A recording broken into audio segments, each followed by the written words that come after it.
Hello peeps, Sean from Board World here, and today we're standing outside of our freshly rated Ocean Monument because Silent Whisperer just dropped a new Guardian farm, and I happen to be in need of a bunch of Prismarine for a build later on in the episode. So let's get started, shall we? The first thing we have to do is block off all Guardian spawn points, which is pretty easy to do. You can find a map online, or if you've done a Guardian farm before, you kind of know the layout. Go ahead and build these little pillars all the way up to the surface of the water. That way no Guardians can spawn. You may encounter some hostile mobs while building up your frame. Just take them out and keep moving forward. And now with the frame up and the ice blocks in place, the only thing left to do here is put in the water and add in the redstone.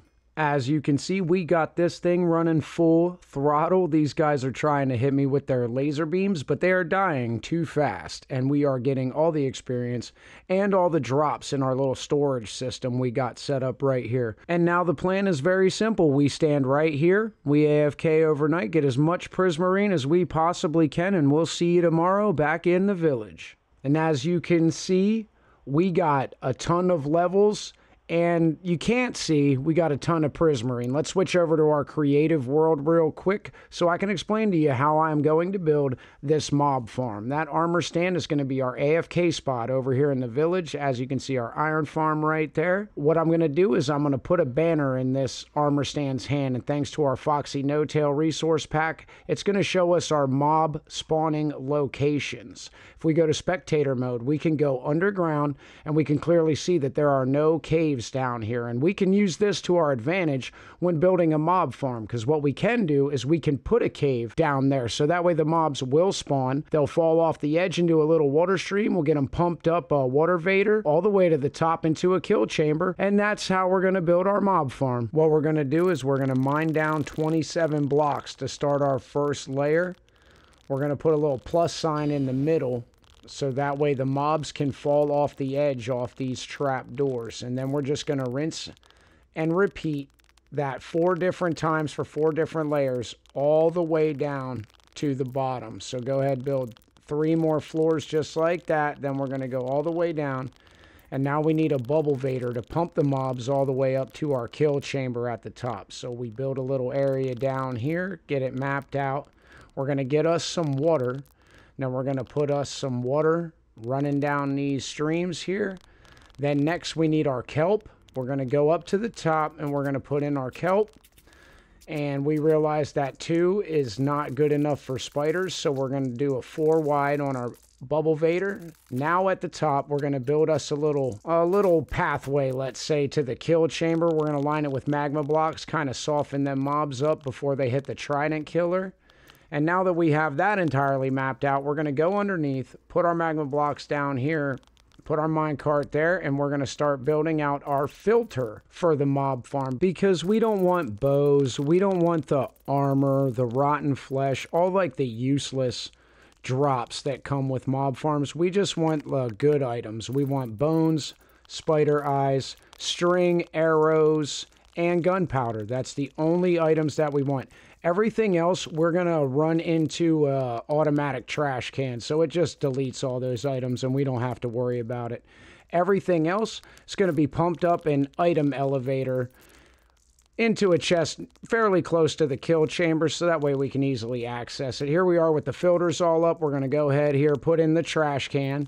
So you can see we'll throw some items in here and test it out in a second once I get the circuits put in. Everything works fine. We'll throw some lava in there. Now we're going to build us our item elevator, and let's get us a spot. We like this spot, so we're going to put us a chest, 2 chests. Then we're going to go down, put our trident killer in here, and then next we have to finish up our item elevator. So we're going to create some access here, go down to the bottom, finish up that item elevator, put in all that circuitry, and then we'll have that thing running. And then all we have to do after that is cap off the top of the build and go down beneath what we're going to do is cut all them lights off so that way we can get the mobs spawning from that location. Let's get our bubble vader all the way to the top. That way our water stream's running. We'll put a lid on this thing. Let's go down and get all these lights turned out. And then once we get back to the top, this thing is going to be running in tippy-top shape. We already got our first drops coming through. And now it's working great. We're going to have plenty of drops in no time. That was a very easy build, you guys. Very simple. Now the only question is, what are we going to build around this thing? And I already do have a fairly certainly good idea. I do, however, need honeycomb. And I do not know where I get bees. So we're going to look up a wiki here. And it says the meadow trees have a 100% chance of generating beehives. I kind of doubt that. But it's all we got. So if I remember correctly, there's a snowy mountain off in this direction, and meadows tend to generate high up, so that snowy mountain's a good place to start looking. And right away, we got a cherry grove. I don't know if bee nests spawn in cherry groves, but a cherry grove is a meadow biome, right? It's up high. That counts as a meadow, I would think. Yeah. So let's just take a look around for some beehives. Over here. Look, there's a bee right there. Look, there's a beehive right here. Let's go get that beehive. Should be fairly easy. Compared to the things that we've done in this world already, getting some beehives. Oh, there's another beehive. Yeah, this should be a walk in the park, y'all. Just got to go up here and hopefully I can get these bees to go back in that there beehive so I can get all these bees too. Yep, yeah, go in there, bees. Good job, guys. I'm just going to put a campfire here so you don't kill me. Yep, and we'll just break that. And yeah, it's going to take us a nice long while to break these campfires here. We might be here for a minute. And we just have to do that a couple more times so that way we can get our little bee farm set up in the backyard. I really like this design here with the trap doors and the fence gates, but I don't think it's going to work because the smoke doesn't travel right up. Yep, the bees are angry. The bees are angry, so we're going to run and we're going to jump in the water because the bees will not follow us under the water. So let's dive down low. That's low enough. We can pop back up, and as you can see, they're still chasing us here. But in a second or two, they'll give up and they'll go back. They'll get bored with us. So what we just need to do is we need to simply cut out those fence gates and get that smoke rolling up to those bees' nests. And then we're back in business, folks. And as you can see, we got our bees' nest situation all figured out, and we're sitting on a whole bunch of honeycomb. But we're going to have to be here for a while. I need a couple stacks. And in the meantime, I was thinking, well, maybe it's about that time to do something with this eyesore. I'm going to get rid of it. And by get rid of it, I don't mean I'm going to tear it out. I mean it's time for us to put a nice little shed right in this area.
Doesn't my new shed look fantastic with our bee farm there in the backdrop?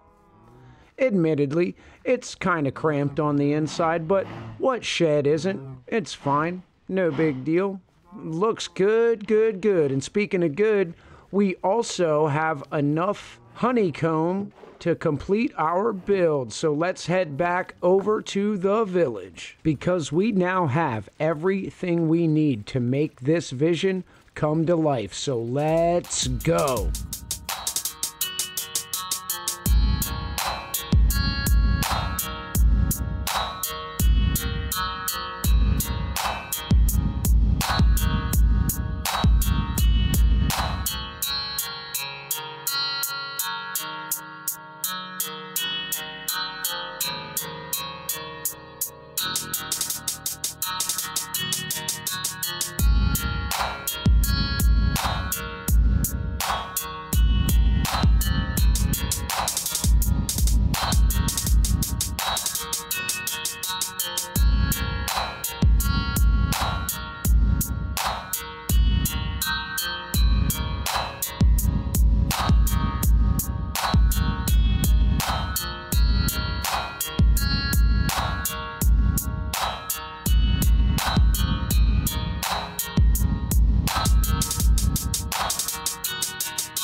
And now that we got all the details put in, check this thing out. It is absolutely amazing. I added it a little wall here on our andesite walkway. We got our stained glass windows put in, our hanging lights, soul lanterns on the walls there, and check out the front entrance. Man, this thing just looks fire. The roof looks fire. The mixture of the cobblestone and the prismarine.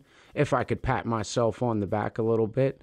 The stained glass windows. I want to shout out B-Dubs on this one for the stained glass windows and his inspiration for those. Man, they just came out looking so good. What does it look like on the inside, you ask? Well, if you ever seen a B-Dub interior, you probably already know. Over here on this side, we got our double windows and our dormers sticking out on the top with those lightning rods and soul torches hanging. Looks just fantastic. I am so impressed with the way this thing came out. We got our little paths and our walkways and our foliage put in here. Man, it just looks amazing. I hope you guys enjoyed the video as much as I enjoyed making it. Don't forget to like and sub on the way out, and we'll see you later.